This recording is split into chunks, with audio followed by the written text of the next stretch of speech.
What's going on, fight fans? Good guy Rick checking in on Saturday, March 13th, ahead of UFC Vegas 21, Edwards vs. Muhammad. Leon Edwards makes his return to the UFC after nearly 2 years off, and BELAL Muhammad, on a quick turnaround, gets his first crack at the top 10 of the UFC's welterweight division. I like this fight better than the Edwards versus Chimaev fight that has fallen through like 3 times now. Better for the welterweight division, and I really, like it for BELAL Muhammad as well, who's a member of the MMA Twitter world, just all around, good guy from what it seems.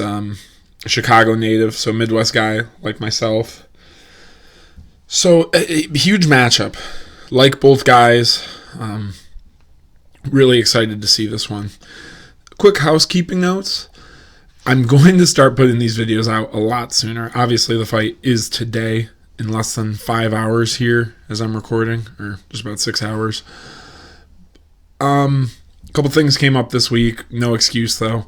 So look for the next video coming out Monday or Tuesday, and that would be previewing the next card we have coming up, and then recapping a little bit from this one, and maybe give a little MMA cheat sheet, talk about some of the big news items in the week. But won't waste any more time. We'll get to this is going to be a shorter video, so let's get to these picks. First fight, we have Jason Witt and Matthew Semelsberger fighting again at the welterweight division. Jason Witt, kind of your MMA journeyman, dominates when he's on the regional scene, but what are we getting in the UFC from him? Coming off a big win in his sophomore fight, but we did see him get knocked out, I believe, in his debut against Sato. Yep, so 1-1 here. And then Semelsberger, he's looking like he could be a decent prospect in the UFC's welterweight division. Coming out of the, he's fought in CFFC, Art of War cage fighting. So he's fought on some bigger regional shows, and then has 1-0 here to start his UFC career against Carlton Minus, former PFL fighter. I don't feel great about these early prelims as far as the picks go. These are more the competitive matchups until we get to the co-main and main event, or at least some of the main card fights there. But I'm going to have to go with Semelsberger. I like his upside, but Jason Witt can stun. So I would not be surprised if he is able to kind of give a prospect loss here to Semelsberger. Next up, former atomweight Invicta champ Jinyu Frey taking on Gloria DePaula. I just cannot pick Jinyu Frey. I mean, she has championship level experience, fought against tough competition in Invicta, but that was at 105, and what we've seen from her at 115 thus far just has not looked good. Gloria DePaula, that being said, I don't really have keys to victory. I mean, the way I see her winning this fight is basically if Jinyu Frey goes out there and has a staring match in the kickboxing range for 3 rounds.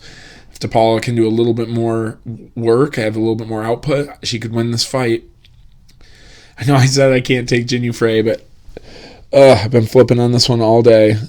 We're gonna take Jinyu Frey in a do or die, UFC fight for her. She would, I could see her going back to Invicta if she takes this loss. Another competitive scrap in the UFC's women's flyweight division. We have JJ Aldrich taking on Courtney Casey. Courtney Casey is bounced around in the UFC from 115 to 125, and she's a bigger 125 fighter in her stature. She's 5'7" here, 67-inch reach. JJ Aldrich coming at 5'5", still pretty even on the reach, 67.5. So, I want to take Courtney Casey because I just think she is of that. She's a complete MMA fighter, has that ground game, and with her size, she could lean on Aldrich and slow down the fight. But I think I have to go with J.J. Aldrich in this one ultimately. She's training partner of Rose Namajunas. I really liked a lot of her game that she's been putting together. It's a big step up for her, but I think her boxing she should be able to get in on Courtney Casey and deliver some damage there. Don't think it'll be a finish. I think you could. This would be a good one to maybe bet the decision on the fight going the distance. But J.J. Aldrich is the pick. Next up, Nasrat Haqparast taking on undefeated Combate fighter Rafa Garcia. Rafa. It's probably Rafa.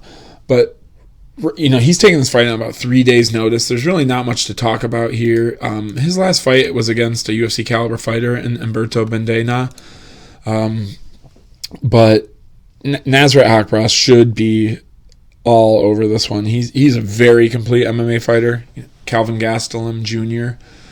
I see him roughing up Rafa Garcia. This would be a huge upset for Mr. Garcia if he could get it done. But give me Haqparast. Next up, Hani Yahya taking on Ray Rodriguez. Ray Rodriguez gets submitted by Brian Kelleher, and in his next fight, they give him the submission master, Hani Yahya. So I do not like this one for Mr. Rodriguez. Give me Yahya, but in the same vein of the fight before this. I mean, these are some mismatches, and it's fist fighting. So, if you like any of these dogs, I'm not trying to sway you away from them. The best opinion is your own. But Hani Yahya is just a higher level caliber fighter than Brian Kelleher, especially when it comes to the ground game. So I think Ray Rodriguez is going to get submitted here again.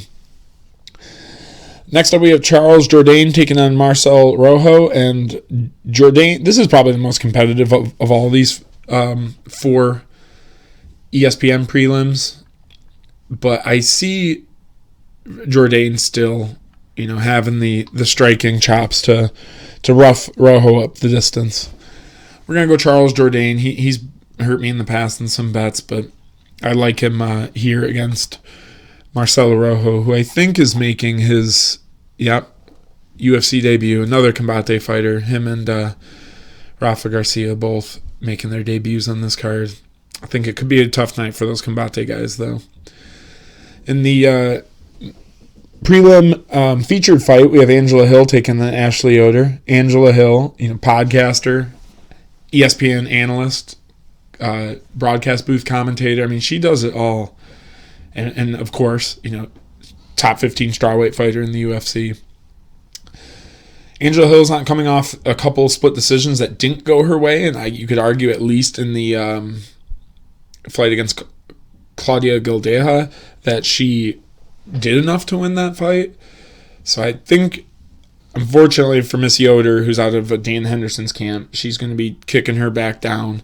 Yoder's made a lot of improvements, fought a lot of tough fighters in the UFC, and had a lot of good showings, including her fight against Mackenzie Dern. But Angela Hill is a far superior kickboxer in my mind, and I see her controlling this fight soundly for 3 rounds. Now we're on to the main card here, where former Alabama linebacker Eric Anders is taking on UK middleweight Darren Stewart. Eric Anders has flashed some moments of brilliance, and maybe that he could be, close to contendership in the middleweight division, but so is Darren Stewart. They're kind of both, when they can put it all together, they have some great nights, these guys, but then and other nights they go out there and just, look a little lifeless against Christopher Jotko and Khalil Roundtree and Eric Anders' case, and then that Bartosz Fabinski fight that lost for Darren Stewart, which was a UFC fight. It was in Cage Warriors. That was just about a year ago, actually, when all this the COVID world was setting in. And the UFC had some of their fighters who were stuck in the UK fight on a Cage Warriors fight, but that loss to Kevin Holland, Darren Stewart had a really good showing, and if he does. And if he does enough, as much as he did in that fight, it's going to be enough to get the win against Eric Anders. Put it that way. So let's take D-Stew here. Now the main card, and what's probably my most anticipated fight of the evening, we have Mateos Nikolai taking on former Ryzen, what would be their bantamweight division champion, Manel Kape. or Cape, excuse me. Nikolai was cut when the UFC was teasing getting rid of their flyweight division. He picked up 2 wins in 2019, all of 2020 off. And now he's here taking on Manel Kape, who's turning around in, I think, about 3 or 4 weeks maybe. He just made his UFC debut against Alexander Pantoja. And, beginning of February. So a little over 5 weeks. And it's high risk, high reward here for Kape. You get this win, you're firmly jumping into the UFC's top 15 rankings at 125, and you're fighting a very complete fighter in Nikolai. So it's going to be a very good measuring stick for where Kape fights. Nikolai is no Pantoja, but he's sound everywhere. Kape has some power, so I'm going to be looking for him to land a possible knockout strike.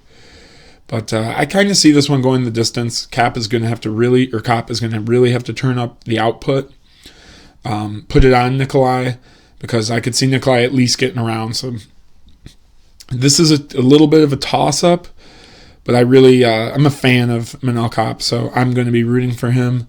And with my pick too, I'm also going to be taking him here. So let's see what happens. UFC's 125 division has always been a underappreciated division, but it just puts out great fights like these. So this is my dark horse for fight of the night.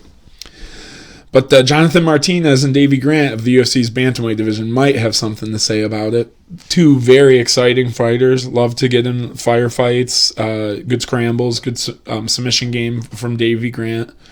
But I think Jonathan Martinez is going to put him in the cooker, rough him up for 3 rounds, work his way to probably a decision victory for Mr. Martinez. Next up, the highest profile fight of the evening, with the exception of the main event, is Dan Ige taking on Gavin Tucker. Dan Ige was supposed to fight Ryan Hall, which would have been an awesome match from the grappling standpoint. If you don't know, Ryan Hall is one of the top black belt submission artists in the UFC. Guys don't take fights from him, and he's just this.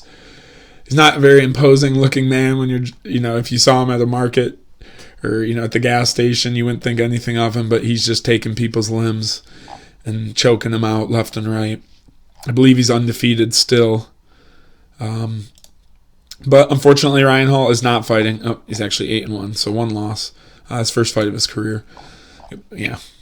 Anyways, let's get off that. A little bit of a tangent there. But Dan Ige, Gavin Tucker. So I've kind of been on the Dan Ige train all week. Gavin Tucker took a hellacious beating from Rick Glenn that led to a 2-year break. But since he's come back, I picked against him, and he's made me look silly. But that is the same with Dan Ige, who I believe I picked against him in that I didn't think he won the Edson Barbosa fight, and he ended up getting that W.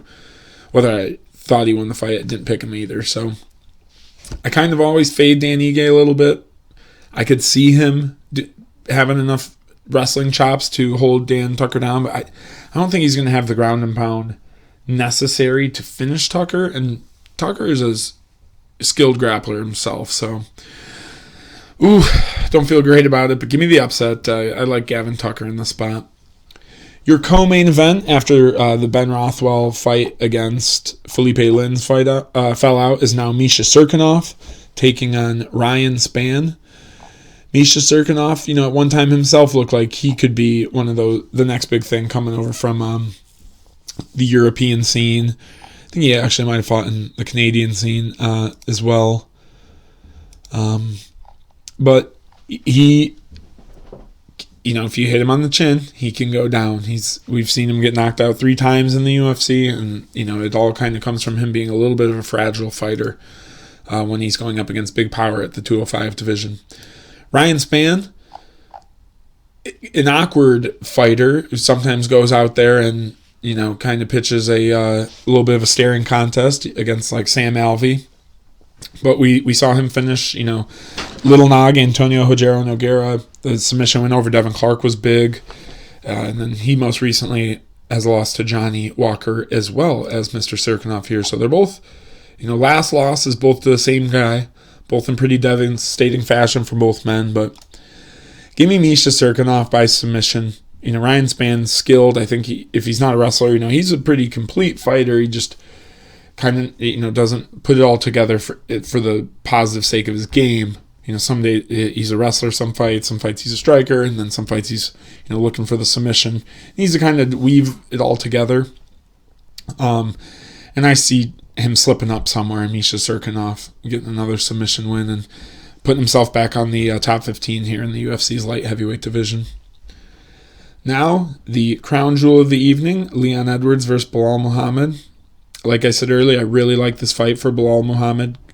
Part of the good guy club here. Leon Edwards, though, I don't see this man losing to anyone not named Kamaru Usman right now. Or maybe Colby Covington. That would be a pretty tight fight as well. Very similar games to both those guys.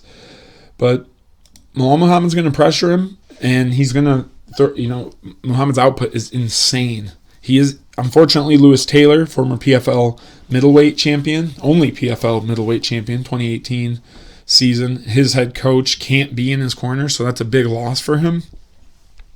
Though Muhammad has great game plans, I'm sure Taylor's helping him from afar, and him not being there won't hurt Muhammad too much. But will it?